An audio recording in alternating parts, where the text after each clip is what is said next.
Que demande le peuple? Que demande le peuple? Que demande le peuple? Que demande? Merci na bino surtout bandeko balandi émission que demande le peuple? Que demande le peuple Zali émission ya peuple pour le peuple. Merci na bino surtout pour sa confiance et fidélité ya kolanda émission que demande le peuple. Vraiment que demande le peuple Zali émission na bino Zali émission ya peuple pour le peuple Zali émission oyo to nga kokuta na population ko yeba point TV ya peuple Zali ni peuple do sengani to peuple lingeni ni vraiment na émission na lelo na embeli bino azali mo fumu donc groupement ya groupement nguma chef wike a se présenter pe boyeba azali nani boyeba epeli susu pe a se présenter susu mbote ndeko journaliste bonsoir santé madame Ndengo Monika. Oui, tu as mis l'émission, c'est la toute première fois que l'émission qui demande le PP. Tu as vraiment se présenter pas avant de commencer dans la biso. Fumi Kazana. Comme vous allez, monsieur Ike Munzami Papi, allez chef coutumier dans ce groupement Gibonoka, groupement Nguma, commune Yamaloko, ville province de Kinshasa. Voilà. Merci, chef Ike. Tu as vraiment été battu avec le groupement. Au Congo, je parce que bandeko bazona na biso ngba ba groupement zanani. Groupement zala. Groupement kombo wana za kombo ya mundele. Ezali muna ou bien muko na coutume na biso. Ezali chef oyo na kati ya mabele na ye. Azali ko kamba ba chef mususu. Nde appellation ya groupement eye parce qu'au sein d'un groupement au moins dans village et belé ndakisa ya nguma toza une quarantaine de villages oyo toza ko kamba. Merci groupement nangina ba take groupement bino ba groupement bino ne bozali ba lisu ya ba village belé pe ya ba chef belé nangina ba papa o etali tant sous to pengé na moi ba mikakata no topé moi ba des autres moi ça na mona mboka moko o se tomber na deux chefs mboka moko ke sous bonne deux chefs mais ba des autres ça na belé mais nous sortons na hôtel na ni groupement yebi chef oyo to yito bataki au groupement o mo ko yebi sabiso papa o ya ba des autres to mona na ba village au mona mboka moko deux chefs est-ce que teki bino ba groupement ba tali ba village belé na habité est-ce que ba des autres na ezara à partir de que bino ba groupement boko tsarango to ezala ndenge. Voilà na motuna na ko répondre yo boye d'abord pour au moins un conflit coutumier to conflit de succession il faut d'abord vacances ezala vacances c'est-à-dire faut ma kufaki ou bien na mbeba o ya salaki ba longolier tango faut ma kufaki parce que exemple o za courant ezalinde faut ma kufaki mboka tikali pamba nde tango wana bayandro nyos oyo ba estimer ko la candidat na mboka na ba pesa candidature na bango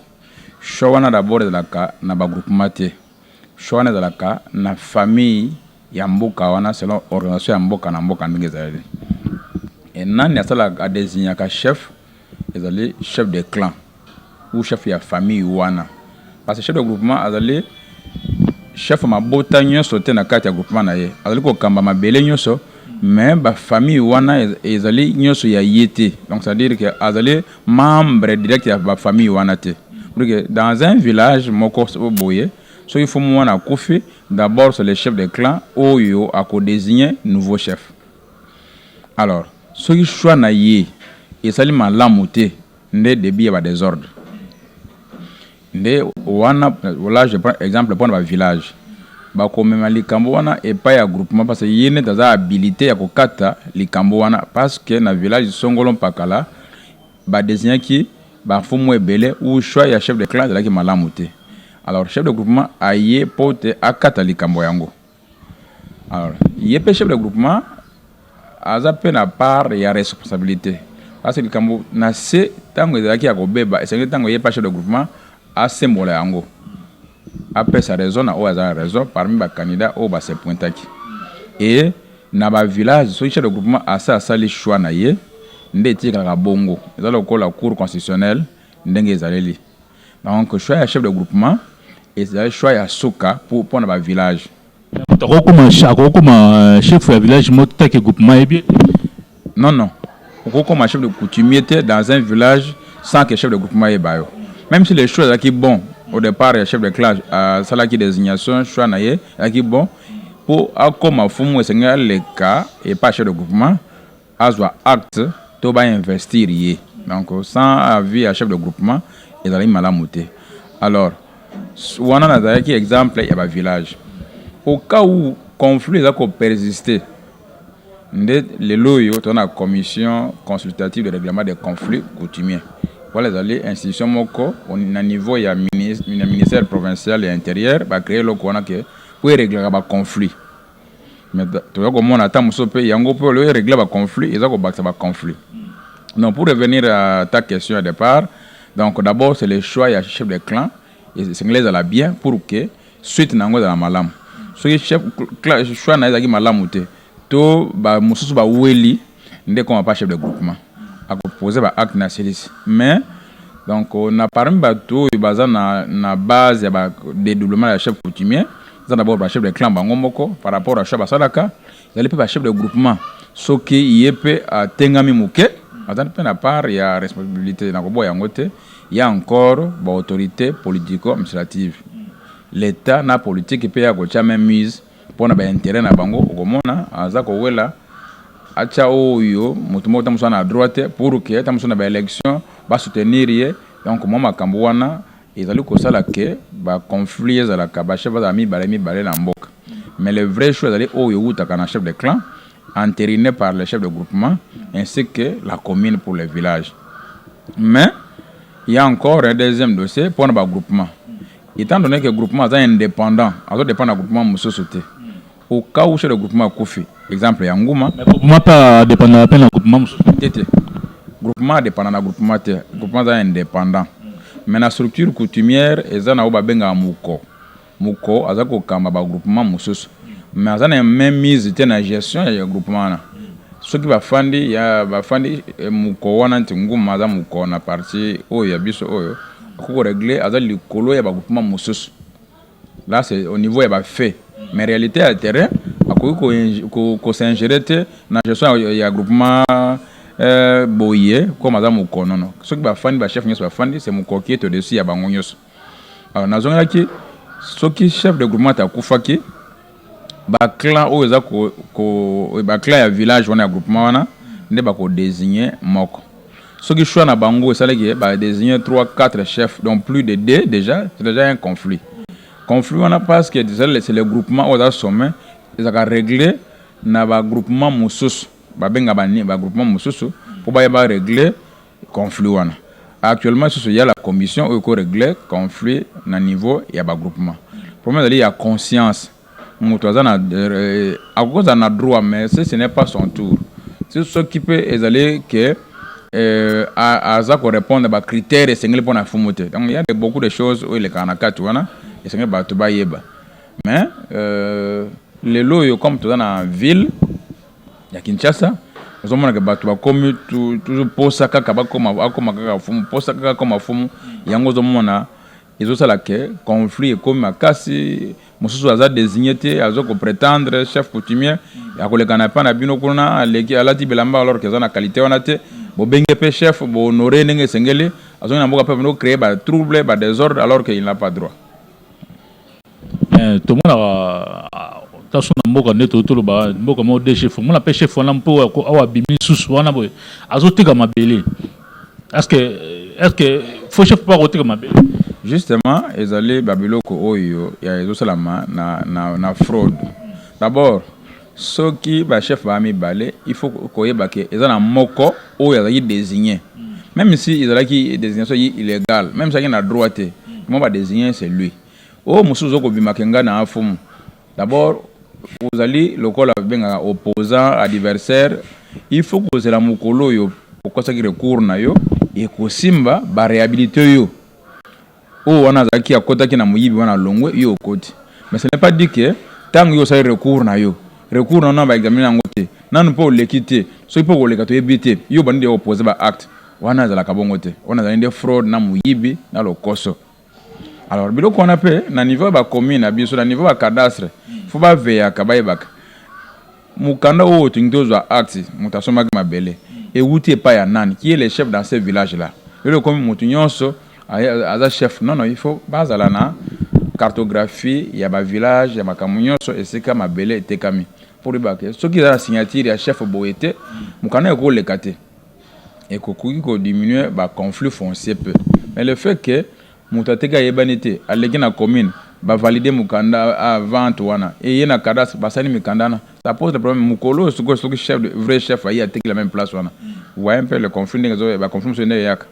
donc tout le monde là so bazolela côté au monde ke côté mo basombi côté buka chef wa yete ngana tekela côté babuki côté attention pas chef ya chef te attention ko buka ezana de sortes ezana ba terrain mususu ezala soit ezala occupé na moto bien na l'état faut moi y a côté ba nikolo ça le morcellement à ce moment-là l'été ko buka mais ce que ezala ki ya moto ça sombaki et que boyo côté kala moto mususu on est comme Steliona comme ki muyibi c'est le ko biso mais il faut conscience mais ça là c'est quand déjà moto ça somba ezala pas na ye il ne faut pas que les gars soient na côté kango oyo bana na biso oyo bandeko na biso ba yandro mususu wana bakoki côté kaka na nzela ya chef ya village wana et non que mutamtana za signature mutamta côté na sobe oyo yo poza ko prétendre za chef na no comité parce que zo wela na bo kondina no jute ozote kapé na wana za ba vente mo illégal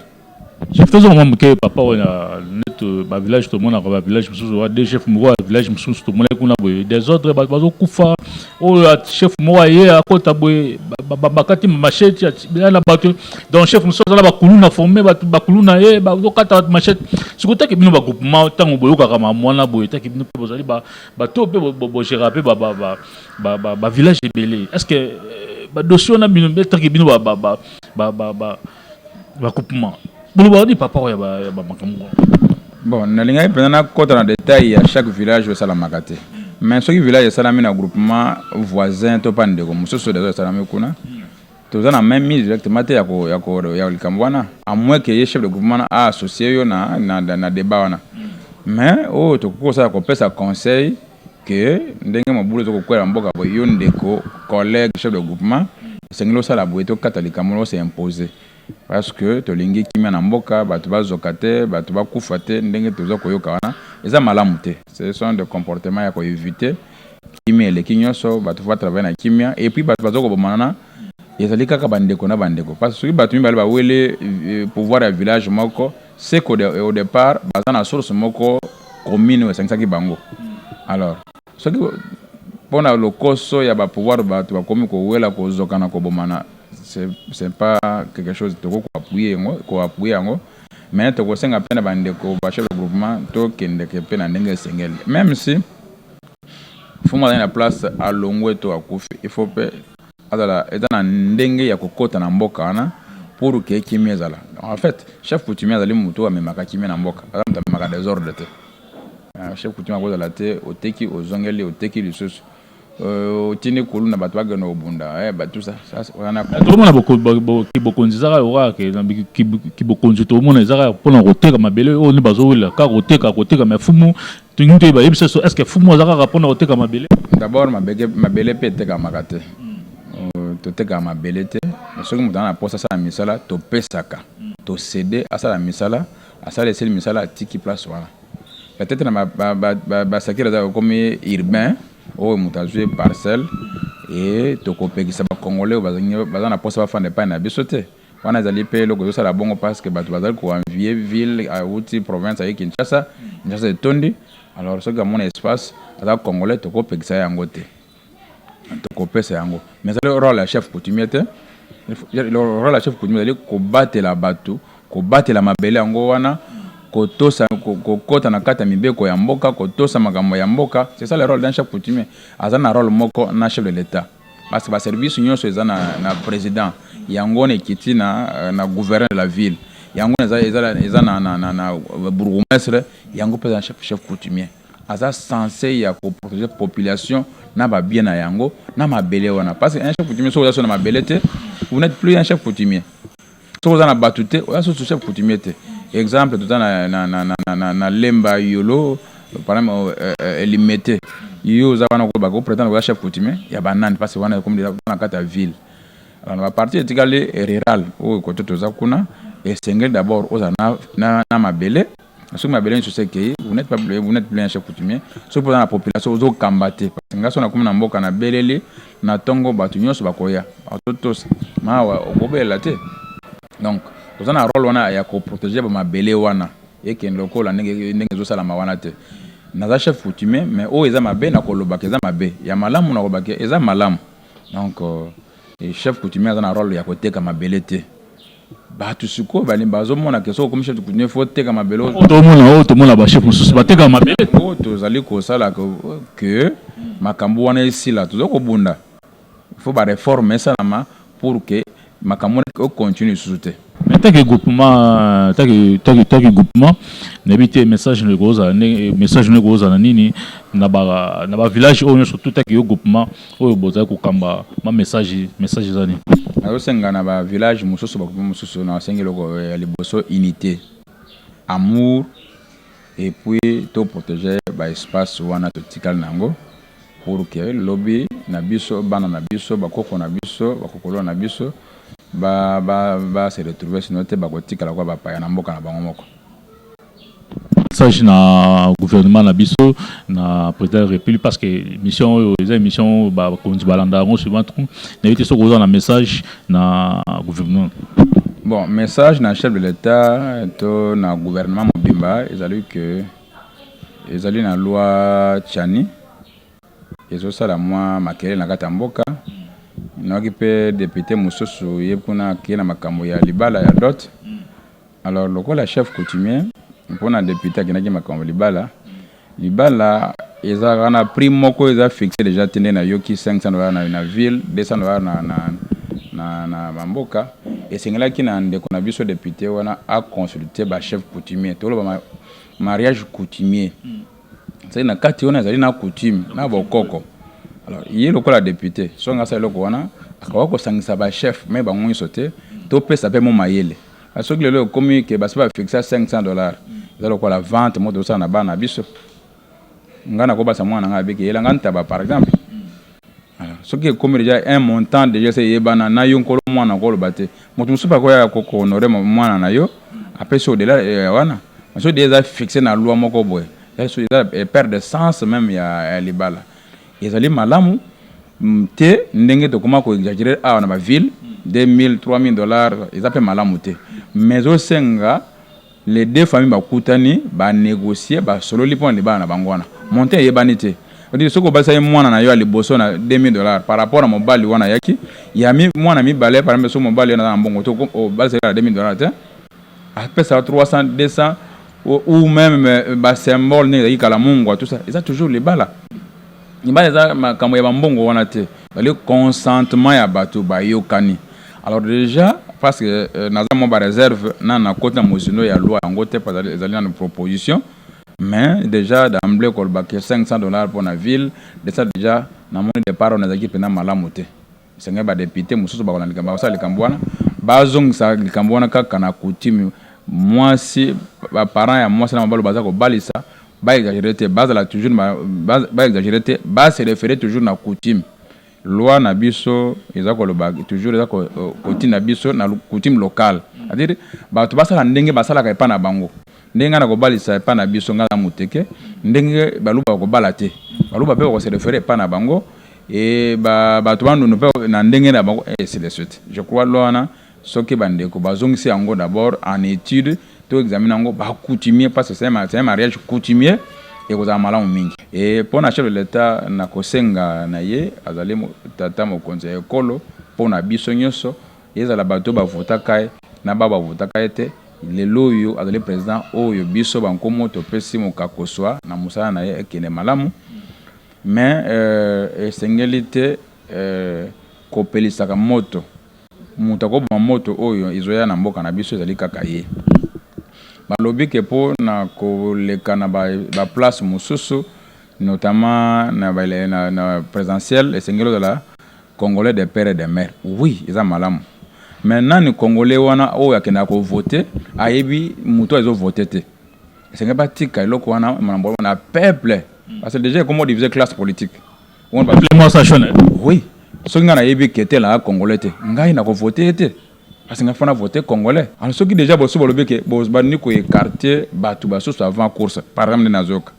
oyebi ke le fait ko wana ko longola batu wana e comme ça mutu muso ko bima comme ça mutu muso pe accompagner influent accompagner na force moko boy o moni ndeko Fayulu penda sur le plan politique avec la population aux anangolé loté kaka pa yaki na tango wana loi yi table tel azate tel balongoli maintenant soko batu bazeli batu bango bana luka bazate ba yoko mona mutabimi biso soko yope mutondo ko pesa ba table sur mesure te to pona biso oyo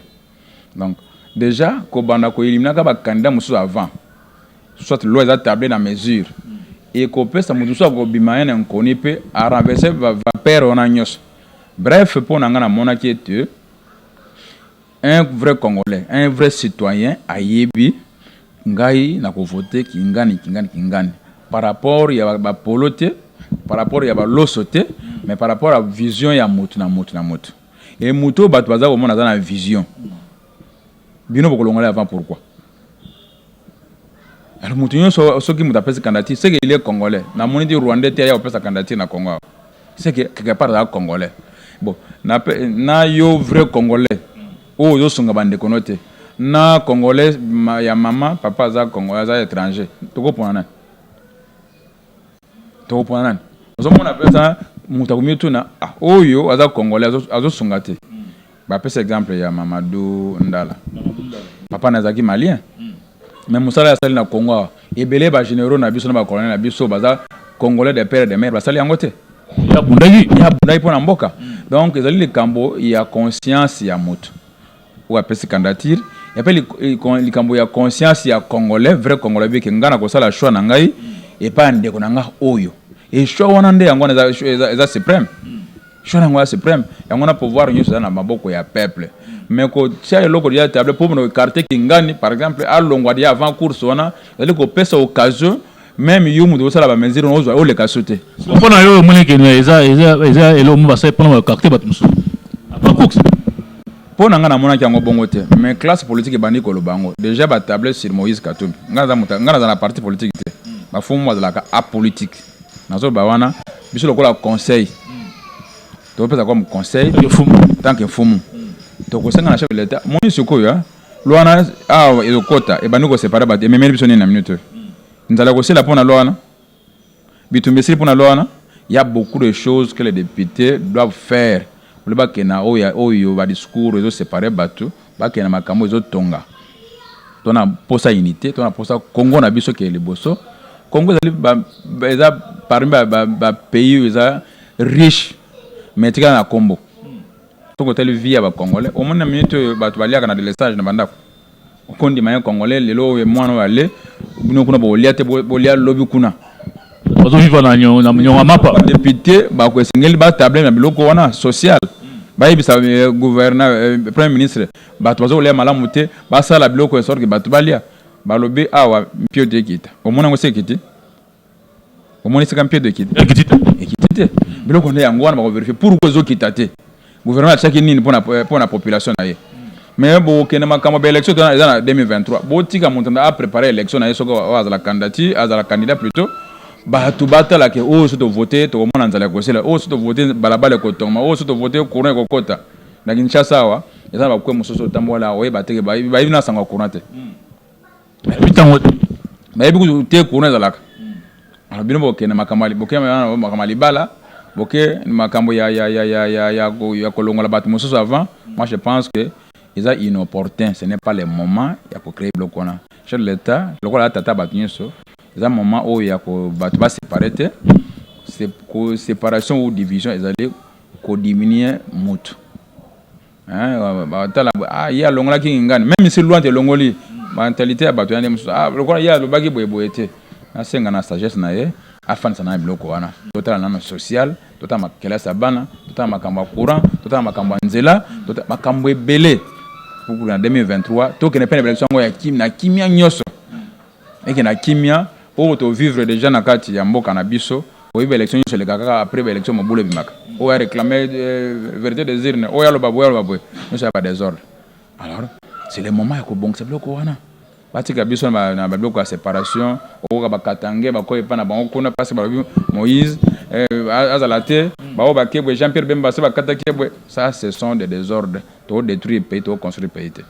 Merci Fumu Totondo Botoni. Merci beaucoup.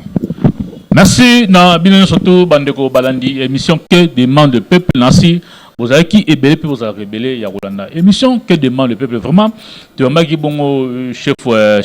Fumuike bazal bongo groupement ya nguma o le to solaki ne papa nasi bolandi ninge to solaki ne vraiment merci na bino surtout merci mingi na équipe technique o azala bongo na sima caméra ingénieur Debs